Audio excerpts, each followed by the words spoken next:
My name's Jake Sininger. I play git fiddle, and I'm from Niles, Michigan originally, and I'm happy to be in Michigan right now. Andy Farrig, play percussion. I'm Ryan Stasek, and I play bass.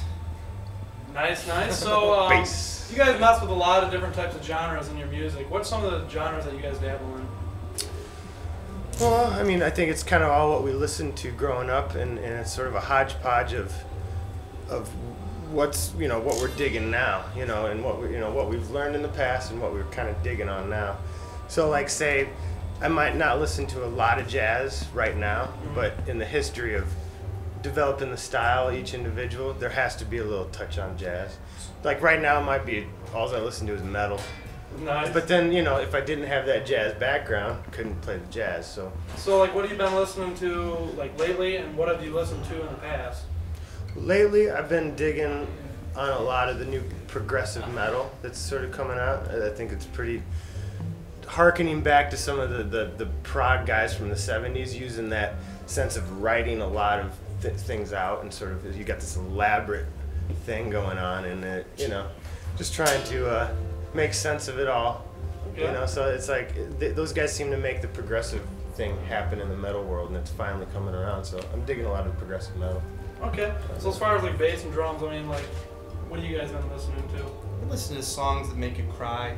Yeah. Breakup songs about like divorce, chicks that left you. Okay. I have those songs. Yeah. Like some Lionel Richie or something? No, darker, deeper. Oh, okay. I like Lionel though. Oh, okay. Bonnie Tyler. That's some good people have been breakups. like really hurt and crushed by Stepped a woman. on. Like Tori Amos type Like stuff? yeah, kind of. Okay. She's sexy. Just saw her in concert. She's really intense. Damien Rice, someone fucked him over pretty good. Oh, yeah. I don't know who, but yeah. Okay. So, I mean, you guys are performing live a lot. I mean, is the energy of the crowd really, like, I mean, does that really help set a more better pace for you guys?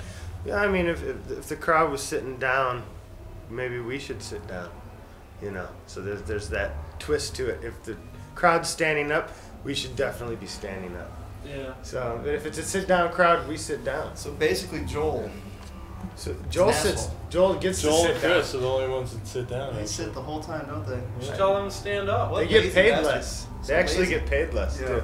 Chris is lucky though. It'd be a little like part of more union difficult thing, to play usually. drum standing up, but Joel could definitely play standing up. Well, like Rick Wakeman pulled it off like this.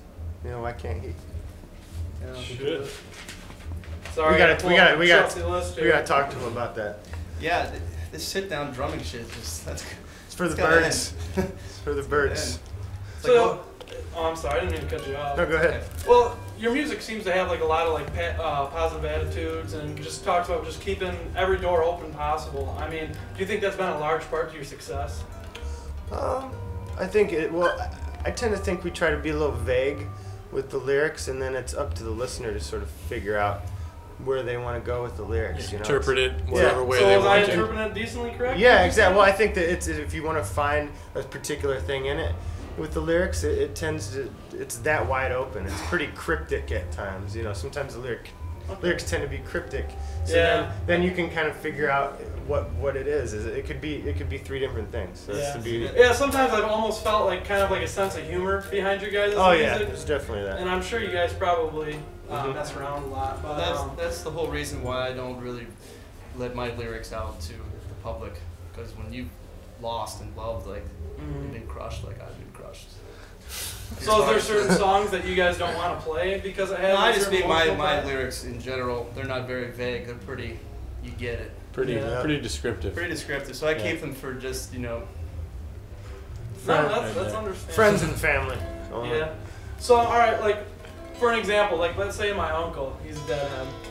If I was to give him any album of your guys', which would be the first album I should give him? Well, let's just start at the beginning. One Fat Sucker? No. Way back? I'd say the third one that we haven't done yet. The one 3 from now. You know what I mean?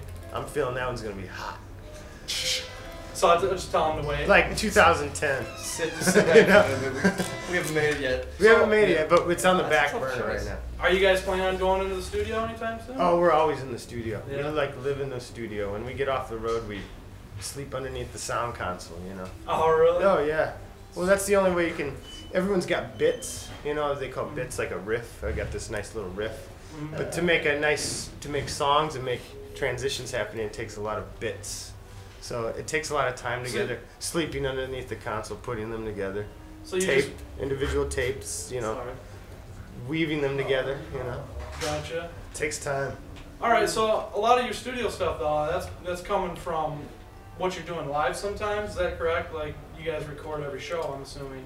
Yeah, I mean, we take ideas from live shows, and it's like it's a mixture of, you know, what we think might work. And You guys ever have shows that just like stand out? Like you'll be like, oh, remember when we played in California, you know, Oh, yeah. 2 years ago? And you're like, yeah, that was awesome. There's an overall batting average, you know, that we all feel as a whole. We're like, we all walk away from a show and we're all like, you know, I think that was a really good show. And that only happens like 1 out of 20 maybe. Oh, And we really? all go like, oh man, that was a good show. We were all running on all cylinders, you know. All right.